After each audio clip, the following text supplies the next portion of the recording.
So I think that most YouTube advice about starting a YouTube channel is not good advice for most people.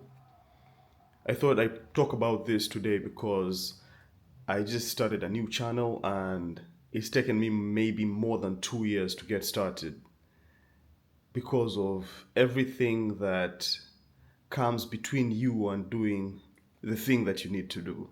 So it's essentially analysis paralysis that I can attribute the most of my problems to as far as starting this YouTube channel goes.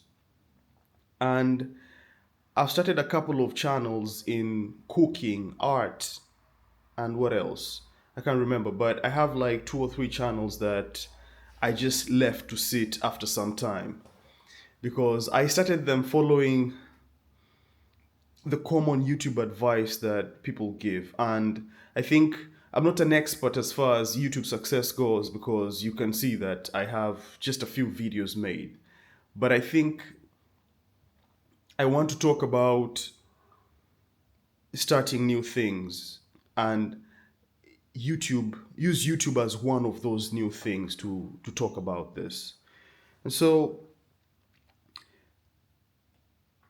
I had this quote a few weeks ago when I was watching, I think, Stephen Bartlett, the guy who does The Diary of a CEO. And he was giving this girl some advice and told her that she should forget about what it usually means to have a podcast.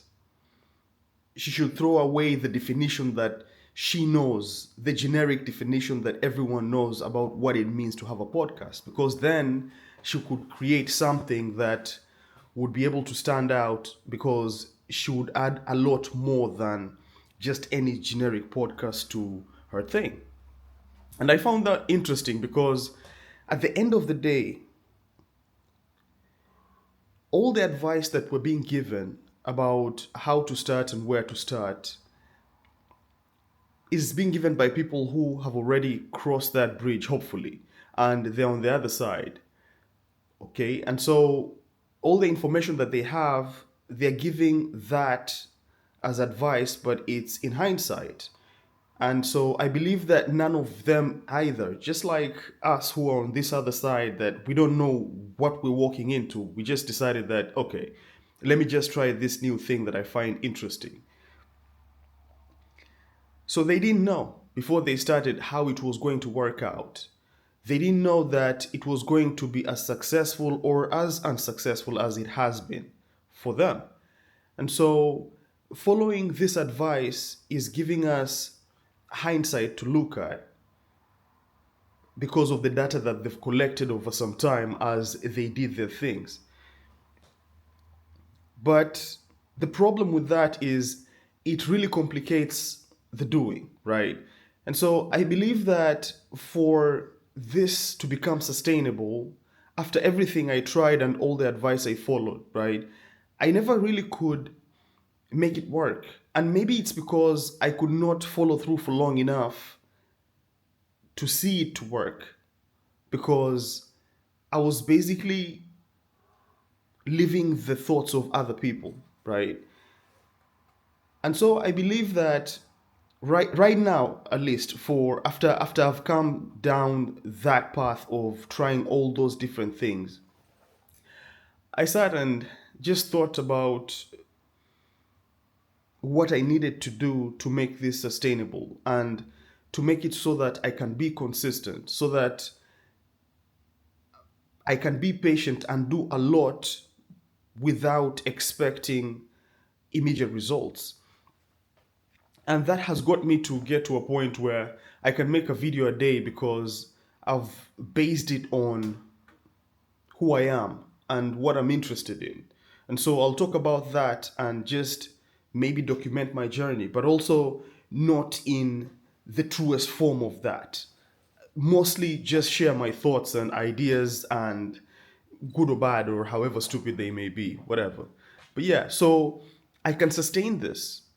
And so I believe that that's more important. What you can sustain is more important because all the people that you see like really successful at the things that they have been successful, they have added something that wasn't there before in the marketplace. Now, I'll give an example that's not really a fair one, but I usually like to look at Casey Neistat's example, right? Before him, no one thought of a pod, of a blog, of a no one thought of vlogs the way he did them.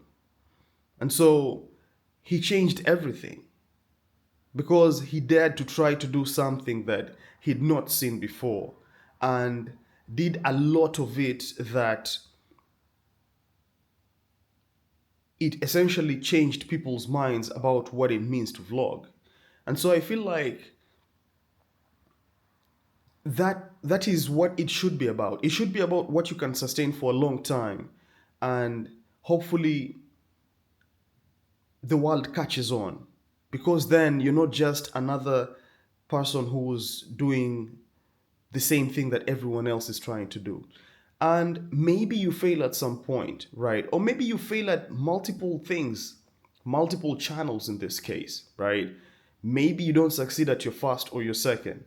But imagine who you become after you try all these things and try to flip them on their head and try to make them really yours, truly, right? You become someone else.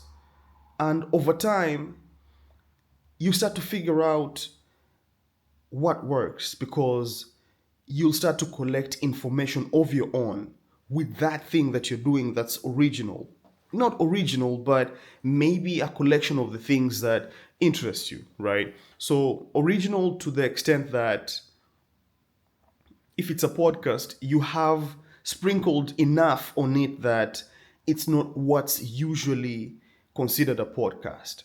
And so, eventually, when you've made it that simple and you've made a lot of it and it hasn't taken off or it doesn't succeeded like you thought it would, that will give you information, and that benefit of hindsight that you'll have will be better than any other information anyone can give you, because now you've collected information about the thing that you like to do. So the only thing that you have to do next is use that information to pivot and then adjust course and now go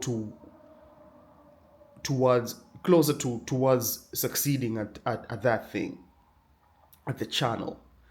And so yeah, that's what I think. I think just simplify it enough so that you can do it regularly, more than once a week at least.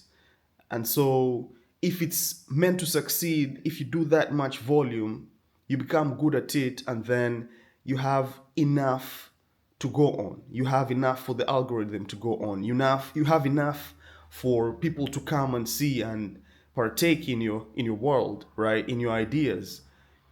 And maybe hopefully eventually people will accept it as one of those things that it means to have a YouTube channel, right? Or not. And if not, then you've experimented, you've experienced, you've learned, and you take those lessons to the next thing, the next channel, if you may.